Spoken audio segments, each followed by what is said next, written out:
we have Nvidia's CEO Jensen Huang telling us just the tiniest little bit about, yes, we've got a next generation of GPU and we should get more information in September. I'm going to try to get through this video because unfortunately I got sick and I'm isolating in my basement, but I am feeling a little bit better today. So I think I can handle one tech news video because this is a big deal. Now, this was in an earnings call, and there's a lot of interesting stuff here also regarding just the current, oversupply of 3000 series cards, all of that. So let's dig into some of the details of what he said here. So specifically at this earnings call, he says, our strategy is to reduce the sell-in this quarter and next quarter to let channel inventory correct. He's talking about the oversupply of 3000 series cards. So I would understand him saying reduce the sell-in this quarter and next quarter. It basically means, Nvidia produces the chip, but then those are sold to the AIB partners, like brands like Asus, EVGA, things like that, and then they actually build the full GPU card and sell them. So I think they're talking about reducing selling into them so that the channel inventory, the cards that they've already got or the parts they've already got to produce cards, need to sell through. They're oversupplied. More on that in a little bit. He says, obviously we're off the highs and the macro condition turned sharply worse. And so our first strategy is to reduce sell in the next couple of quarters to correct channel inventory. We've also instituted programs to price position our current products to prepare for next generation products. Now, so, there's been a lot of reports that Nvidia would do something at the end of August to reduce pricing on their GPUs. Now, he says we've also instituted, past tense, programs to price position. Now, Nvidia already has done a little bit to bring their prices down. So it's unclear to me how to interpret this on if we should be expecting to see a significant further price reduction. I think we would have to really get things to sell through. And they're saying to position our current products to prepare for next generation products. Hopefully that would bring them down to more of the price to performance that we'd see them line up with in the against the next generation GPUs. Now, they do say that Ampere is the most popular GPU we've ever created. It's in the top 15 most popular gaming GPUs on Steam. Okay, it's the most popular GPU they've ever created, but is only in the top 15. Is that because your GPUs all went to miners? Is that the macro condition that turned supply worse? Anyway, and it remains the best GPU in the world and will be very successful for some time. Now, however, we do have exciting new next generation coming, and it's going to be layered on top of that. So this is interesting to me. It's going to be layered on top of that. So to me, this is confirming that Nvidia wants to release their higher end 4000 series cards at first, while delaying the lower tier that would more directly compete with current 3000 series cards. Here's what I mean. If they launch an RTX 4090 that just absolutely, has way more graphics power than anything that's currently out, they could just price it way higher, and that doesn't put a lot of pricing pressure on the current 3000 series because the current 3000 series can't directly compete at that performance level. And I think that would also be true of something like a 4080. It should be more powerful than a 3090 Ti. So does that mean that they could just price it around there? Or, maybe I'm just kind of doom and gloom here. But to me, it sounds like there's at least some plan for launching new GPUs at high prices to layer on top of the current 3000 series cards. And, maybe it'll push them down a bit, right? They are talking about instituting programs to price position current products to prepare for next-gen products. But I'm a little suspicious they're planning on just slowly introducing the 4000 series to not put too much pricing pressure on the 3000 series right away. Now they say, so we've done two things. We've reduced sell-in to let channel inventory correct, and we've implemented programs with our partners to price position the products in the channel in preparation for next generation. He says, all of this we anticipate we're working towards a path to being in good shape going into next year. So that's his game plan, all right? But here's the interesting thing regarding specifics on the 4000 series. He says, we'll get through this over the next few months and go into next year with our new architecture. So he's specifically talking about going into next year with their new architecture. Now, that doesn't mean we couldn't see some of it this year. And he specifically says, I look forward to telling you more about it at GTC next month. So that doesn't mean we're going to get all of the details or a huge event. But I mean, he's flat out saying he will tell us more about the next generation of GPUs at GTC next month. So what is that? Well, so let's see what we have there. So Nvidia has officially announced GTC 2022 keynote from Jensen Huang, Nvidia's CEO. Now, the primary topic is just listed as AI strategy for business leaders. So to me, this, at least by its title, doesn't sound like the entire focus is going to be on the RTX 4000 series. So perhaps it'll just be, a little teaser, a little mention, something to get the, the presses rolling, all of that. So, but what we also do have is a specific date and time for that announcement. So this is on Tuesday, September 20th from 8 a.m. to 9:30 a.m. PDT. So this is, again, really, really interesting to me to see what we actually get at this time. So it's sounding like September 20th, we should get some official word from NVIDIA's CEO on something about the 4000 series. Although, like I said, given that title, I don't know how big, how much information we will actually get from that. But overall, this is really interesting. Now, I'll follow that up with a leaked document that we have no way of confirming if this is true, but regarding the RTX 4090 possibly being in production already. But I have some thoughts about that, so bear with me here. So this is going around on Baidu, and then being tweeted out and reported on here by Video Cards. These documents look like they'd be coming from some kind of a factory in China, probably, where they'd be producing graphics cards, right? And this looks like a production schedule. And the RTX 4090 is listed on the production schedule, and you can see here 8/16, so August 16th. So that would seem to indicate that the RTX 4090 is in production. Also interesting to note, you can see that it's listed with the AD102 chip like we would expect, 24 gigabytes of VRAM, as has been leaked.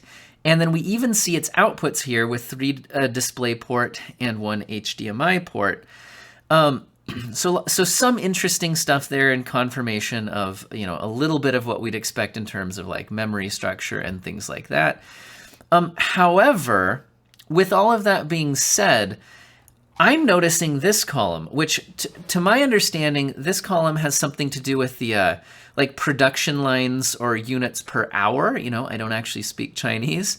But notice that cards like the 3060 and the 3060 Ti actually have something filled in this column. I'm not seeing this reported, like mentioned by these articles, so I don't know if I'm just missing something here. But when I look at this image, I notice that these are blank, right? So I don't know. To me, it's suspicious that I don't see anything in this column. Wouldn't that be the actual production numbers? So does that mean that they're just putting this on the sheet, but it's not actually entering any kind of production? I don't know. So I wouldn't read too far into this. But this is getting reported a lot, and I thought I'd at least bring it up, that they're at least putting it on the schedule in August. And we are, like I said, seeing some confirmation of like 24 gigabytes of memory and things like that. Now, how about some CPU stuff? We're expecting to see the AMD CPUs getting announced and then launched very soon. And from Extreme Player over on Bilibili, who has leaked a whole bunch of like engineering sample full tests and benchmarks on the upcoming Intel CPUs, now is giving us a Cinebench R20, not the newer R23, but R20 result, for an AMD Ryzen 7700X 8-core processor. So we're seeing it reported here as a 4.5 gigahertz speed. Now that would be the base clock, and I believe that does line up with the rumored base clock that we've seen. Although we're not able to see, the boost clocks that it was reaching. And it's we can't really confirm whether this would match full release silicon or if this is some kind of could even be slightly weaker, engineering sample, something like that. With that in mind, we're seeing a CPU single core score of 773 points and a multi-core score of 7701 points. Now, God, actually getting lightheaded. Apparently I'm not feeling that great. We'll try to finish the video though. Man, I usually shoot these news videos in a single take, but I had to take a little break and catch my breath, and I think I'm good to go to finish the video now.